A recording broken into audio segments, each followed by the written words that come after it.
Let's get ready to rumble!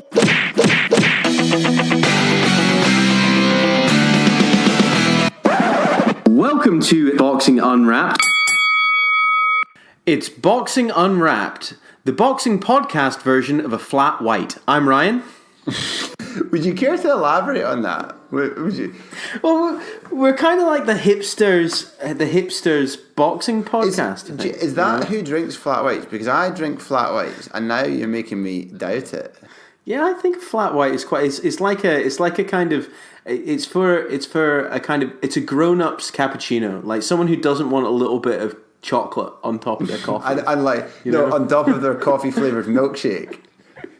Yeah. Do you know what you should never do in Italy? Never order a cappuccino at lunchtime or later during the day, because people think you're a dick if you do that. It's a breakfast drink. No. It's a breakfast meal. That's where you do it. That's where you have it. It is, yeah, with your pastry. Yeah, fucking hell. Christ. I'm Andrew, by the way. Oh, and guys, we have got a cracking episode for you this week. A nice, lovely little deep dive. And so, Andy, do you want to tell the good people what we've got for them? We are going to dive double espresso style into who the F is the world's best cruiserweight. Do we know? Do we need to know? Do we care? Should we care? Who's there? We're going to look at all the movers and shakers in the cruiserweight division and work out if it's where all the action's at, or if it's a big giant wilderness like the far side of the moon. We'll examine what up-and-coming prospects there are as well, and how this might all resolve itself in the coming months. So, without further ado, let's dive right into who the F is the world's best cruiserweight. Alexander Usyk, end of episode. still is Usyk. I know. What a redundant episode. But the reason we're doing this, guys, is because, Usyk. I'm listening, Ryan. I can't remember. Go on, tell me. Usyk is now the mandatory for the WBO heavyweight belt. Mm-hmm. So this is really, truly, he has, hung up his cruiserweight belts. They're being redistributed to people in the World Boxing Super Series, and we wanted to really ask the question: well, who the fuck is a good cruiserweight? Because actually, Usyk beat them all, right? He literally just beat them all in the World Boxing Super Series. So now it's like, well, do these guys actually, can they lay claim to being the best cruiserweight, or is it just they are the best of the rest that are left? Mm-hmm. And with the World Boxing Super Series final imminent, it's a really good time for us to kind of reflect on this, I think. I think imminent might be a stretch, Ryan. I don't know what sort of time scales you're used to working in, but given what's happened previously, I think imminent might be slightly optimistic. Yeah, I'm just leaving it open. I'm leaving it open for when we can publish. Good point. Yeah. You've got from now, for the next 9 months, I think you can safely plug it in there. 2020 at some point. Oh God! But interestingly enough, at the time of recording, when the semi-finals have taken place, mm-hmm. the World Boxing Super Series website has not updated to the final yet. They're fucking ridiculous. They're absolutely ridiculous. They're still trying to work out who's in it, even though it's their tournament. Yeah, I know. So let's maybe go through the Transnational Boxing Ranking Board's top 10 at the moment, mm-hmm. And just kind of for the listeners, let them know who's in the top 10 at the moment. So we've got Maris Bradis, mm-hmm. Who is in the World Boxing Super Series, mm-hmm. but we've got Murat Gassiev, number 2, who isn't. Mm-hmm. Yunir Dorticos. We've got Glowacki, then Lebedev, Linera, Masternak, Ngubu, Makubu, and Tabiti. You were fair enjoying yourself by the end of that, were you? I'm loving it. I'm glad you kind of instantly like volunteered without saying anything to kind of run through the names. That was very good. Well, what can I say? You've been practicing. I have. I've actually been sitting here just reading them out over and over again to make sure I didn't trip up over them. Well, I would have expected better then, to be perfectly honest. No, I'm joking. Yeah. You did a grand job. So, I think what's interesting is that, Gassiev wasn't in this round of the World Boxing Super Series, actually, because that could have made it super duper interesting.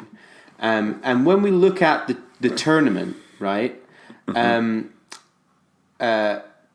Bradis, his first his first fight in the quarterfinal was against Mikhailian. Glowacki was against Vlasov. Tabiti was against Pfeiffer, and Dorticos was against Masternak. So Dorticos was actually the only one that faced anyone else in the top 10. Yeah, he had the tough draw before he even started. He had the toughest draw. Yeah.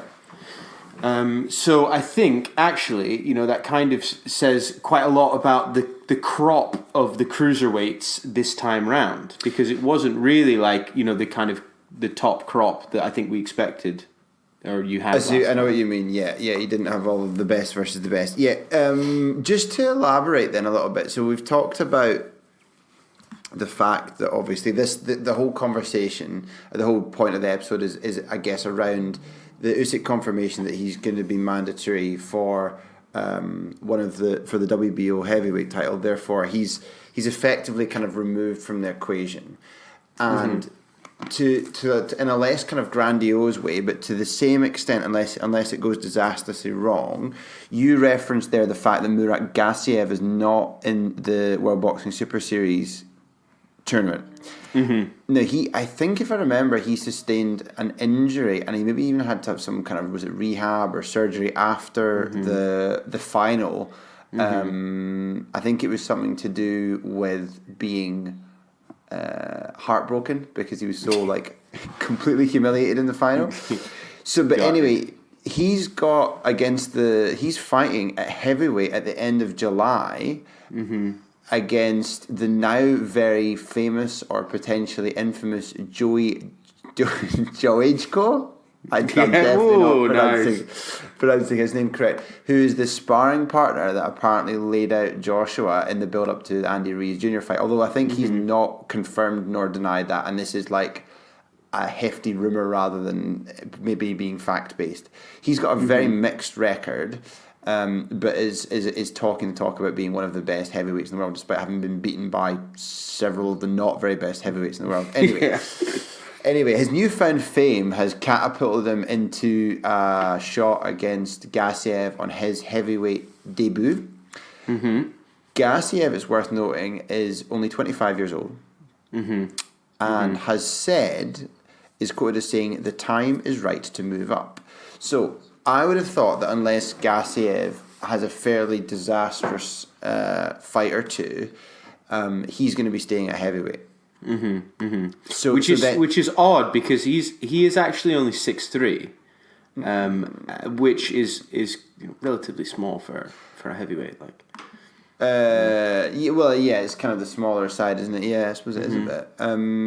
Callum Smith's 6'3", for fuck's sake. We might have to, although he's done nothing wrong as far as we're aware, we might have to introduce a blanket naming ban on Callum Smith. I can't. We're turning into the Callum Smith Appreciation Society. I don't know how exactly. I didn't think he was that good until the last couple of fights. I don't really know what's happened. The last fight actually, his semi-final stunk the place out against that kickboxer. There's only one fight.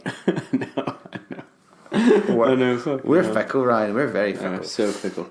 Anyway. Gassiev is obviously known as a power puncher as a cruiser, so it's I guess whether his power will carry up. 25. I mean, you'll know more about this, but there's still the option, or he could still be bulking up and getting heavier set and stuff. Can't he? Yeah, he can. So there is a So if for the purposes of this, then we remove Gassiev from the equation, which I think is totally reasonable. Totally reasonable. So we say we don't count Gassiev. Then outside of the guys who fought in the World Boxing Super Series, there are a few, but there aren't lots. Mm-hmm. And I think it's reasonable. I feel like I might be jumping a little bit by saying this. But so you want to talk about the final of the World Boxing Super Series? Yeah, absolutely. So we've got Bradis versus Dorticos, which and we've got to think here. Well, Dorticos has actually had the tough draw. So does that make him more of a challenge, or does he have more miles on the clock? No, it's always it's just the ultimate dilemma. Is it which cliche do you like better? Which cliche do you like better? I know. Undercooked or overdone? Which is it, right? I know exactly. And we can say though that Gassiev beat Dorticos. No, he did, and that was a long time ago, wasn't it? 2018. March 2018. Yeah, because I was trying to think. Was that before we started? Yeah, I think it was before we started doing it. But I remember watching, because the Cruiserweight tournament was on TV for free, and thinking this is really entertaining. And at the time, I don't think I was that familiar with some of the fighters in it, but certainly the Gassiev Dorticos one was a barnstormer of a fight. That was brilliant. But Gassiev was just seemed to always be that little bit further ahead of him. He always seemed to be taking just that little bit less punishment, but it was a real back and forth. I think he got, if I remember correctly, a very late stoppage of Dorticos. But I would like to do a bit of a deep dive into their actual records, because I feel that actually Dorticos's record up until he probably fought for until he fought maybe Kalenga, he hadn't really fought anybody with that strong of a record. They were all guys coming off multiple losses. So, you're looking, so whereas Bradis, I think, has a bit of a deeper record. I mean, interestingly, pub fact, he actually beat our old friend of the podcast, Manuel Char. Who did? Bradis did? Yeah, Bradis fought Manuel Char in 2015 and beat him. Did he? By knockout. Yeah, he knocked out Manuel Char.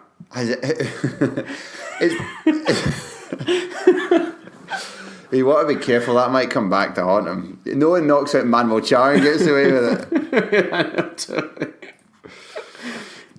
So I think actually, even for a casual fan, you can look through Bradis's record and go, oh, actually, yeah, no, I know him. I know who he is. I know who he is as well. Whereas, with Dorticos, it takes a wee while before you go, oh, yeah, I know who that guy is. I think his last two wins are pretty decent, though, Dorticos. Yeah. I think. Yeah. Tabiti and Masternak, I mean, they're pretty, they're strong. So they're in the World Boxing Super Series top 10, which says a lot.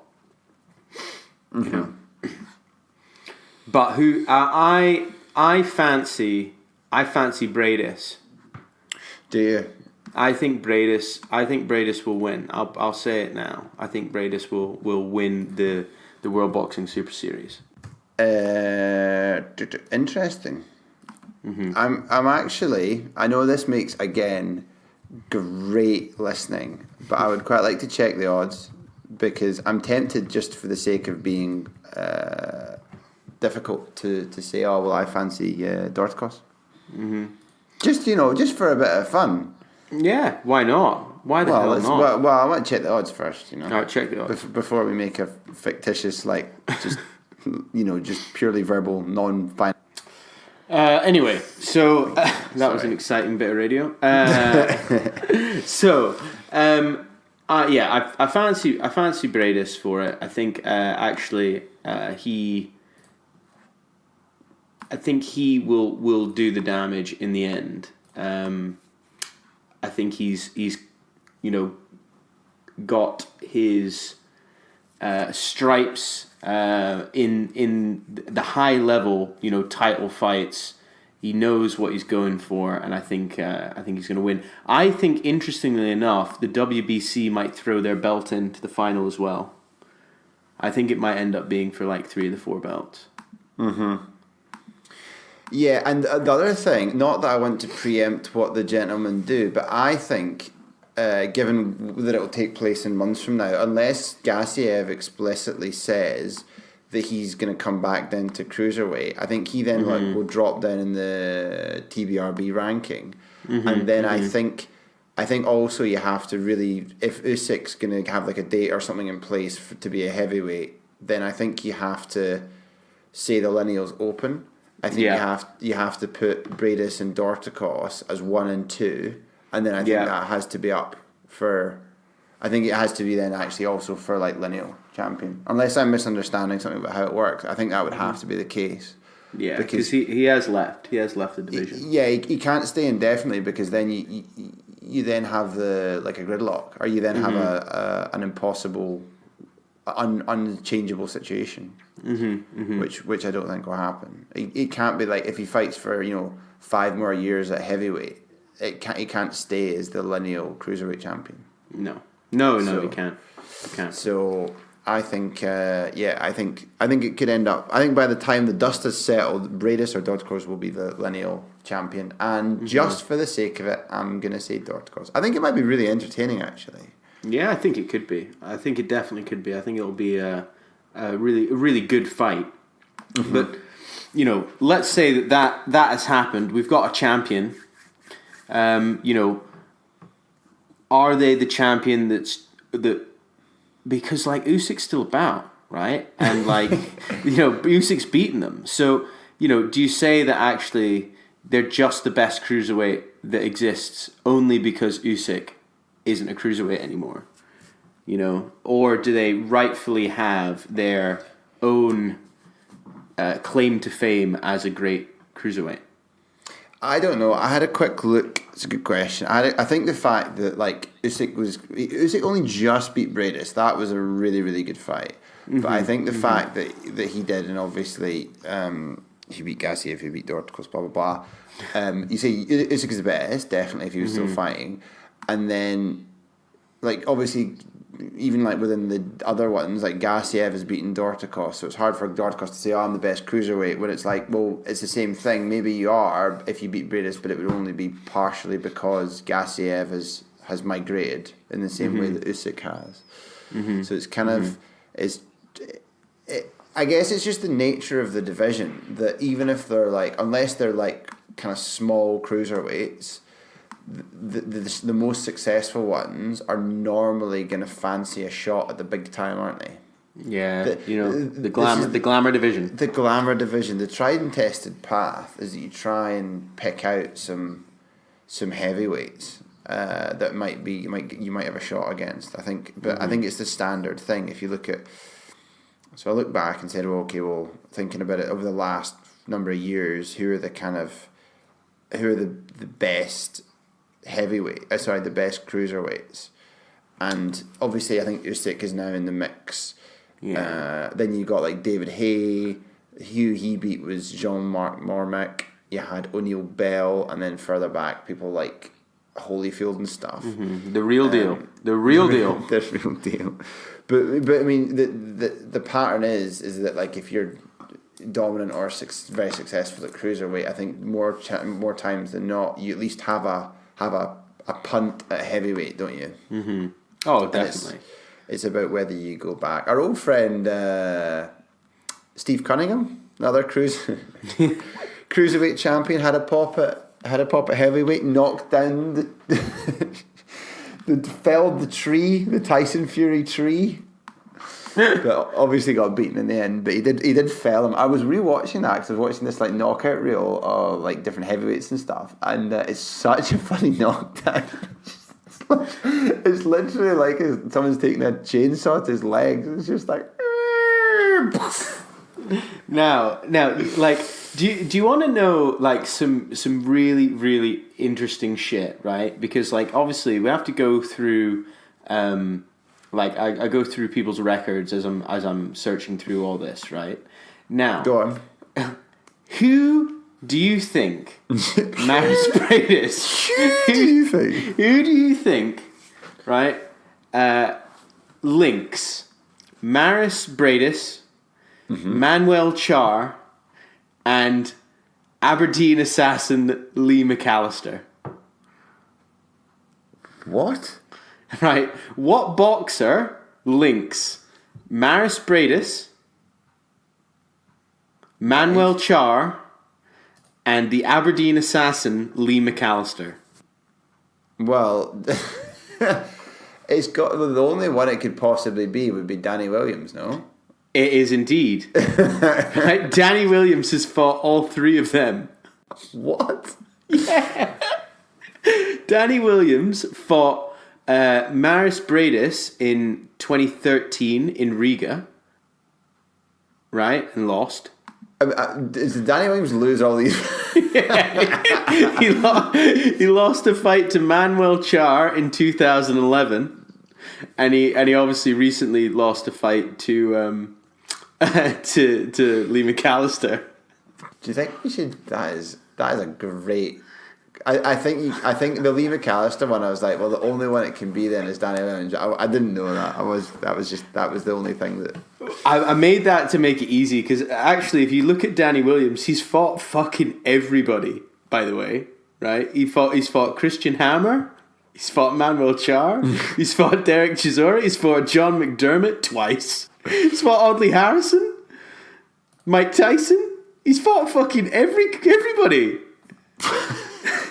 He's like, like you've got the 6 Degrees of Kevin Bacon. Bacon, yeah. Danny Williams is the Kevin Bacon of boxing.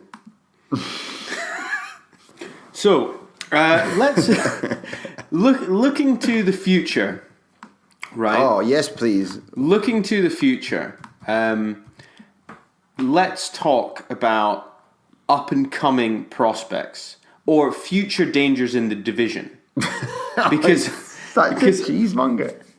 Because I actually have a spanner to put into those works actually for future dangers. Is it a saucy spanner?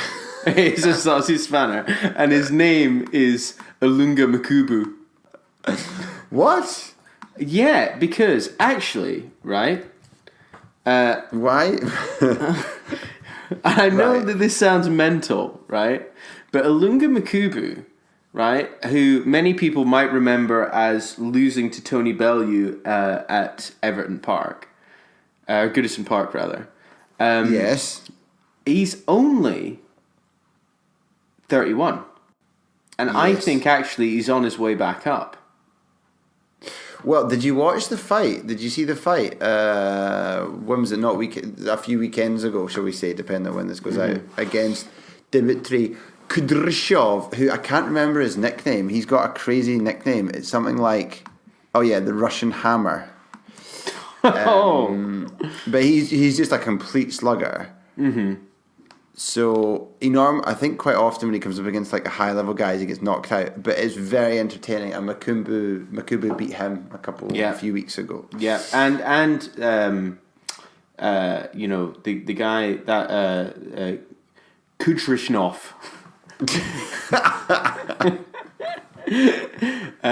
He's also lost to Doricos. Yeah, I remember that. He got knocked out big style there. Yeah. But I think actually he's in the top 10, and I think he's on the up. Is the thing that I think actually you could wonder whether or not he's actually on his way back up, because he's fought some high level guys, beat them. Interesting. You think he might have a say? I think he might have a say in all this. Interesting. Mm-hmm. And we've got some great prospects in the UK to consider. Right. That's what I was saying. Saucy. That was my saucy reference. Well, I think actually now many people might think I'm talking about Coley, but I'm not. I think the boy to watch is that boy Riakapor. Is he not? I feel like I should know his record better than I do. But do you want to? He's 9 fights in. But he has knocked every motherfucker out. Richard Riakporhe. So you might remember him from fighting on Matchroom undercards. I do. No, I know him. I know the Yeah. name. I know him vaguely, but I don't know him. I didn't know enough. I didn't examine his record really. Mm-hmm. Well, 'cause he's only 9 fights in, so it's not fucking deep, you know. It's not. It's not deep. It's not deep. Not Ryan. deep. It's not deep. Right, it's nine fights in, so he's still kind of being eased into the division, I think, a bit. Right. Okay. But I think if Riakporhe goes up against Saucy Okoli, he fucking batters him. Because in the WBA rankings, Lawrence Okoli is sitting at 6th, right? Riakporhe is sitting at 10. So, Nice. you know, and to be honest, I think Lawrence Okoli has way too much work to do, whereas Riakporhe looks like the real business. Like he can actually box. Is the difference between the two? Oh, controversial. It's controversial but true. Like it. Indeed, I know it's controversial. Who else do you think we have got on the horizon? Well, I was struggling, to be honest. There's a couple of ones who are relatively young or relatively untested. So there's the South African Kevin Lorena, who is ranked number 6 by the TBRB. Now, he lost once, but it was several years ago, and he's got like an unblemished record since then. But 24 fights in, but it's hard to say again because he's not really fought very much out of his home country and not very many times against anyone approaching a kind of higher level. And then the other one in a similar kind of vein is Yves Nagubu, which is the Belgian fighter who's again relatively untested, not really fought outside of Belgium or very few times outside of Belgium, but's got a 20-0 record. So I think those are the more of the prospect ones. If you're looking at the other ones that are highly ranked, Tabiti was until he got beaten. So I think his stock has kind of fairly plummeted after that because again he's part of the Mayweather staple. But we talked about it in a previous episode in terms of his possibly like fading quite badly. But then all the other ones, you mentioned Yakubu. not Yakubu. Big Yak. He was a beast anyway. He was a beast. He was a beast. Cruiser. The other ones, you're looking at the guys in the division, you got Glowacki, Ledvidev, Masternak. They've all got miles on the clock, they're all getting on. So I think it's those ones that I just mentioned are probably plus the 2 Brits. And after that, I'm struggling to find, if anyone's got any other suggestions who are the cruiserweight prospects to watch, then by all means, please let us know. Absolutely, because my concern is, after this current crop, like, are we going to end up in a situation where it's fucking tumbleweeds in the division? It does feel a bit like that just now, though, to be honest, because the two of the top ones, they're definitely the top one, and then one of the sort of potentially who could be the best of the rest have vacated, or at least temporarily left the division. So I think you're right. When the older, more established crop come to the end, then it looks even more like a wilderness. Yeah, which I think is a concern.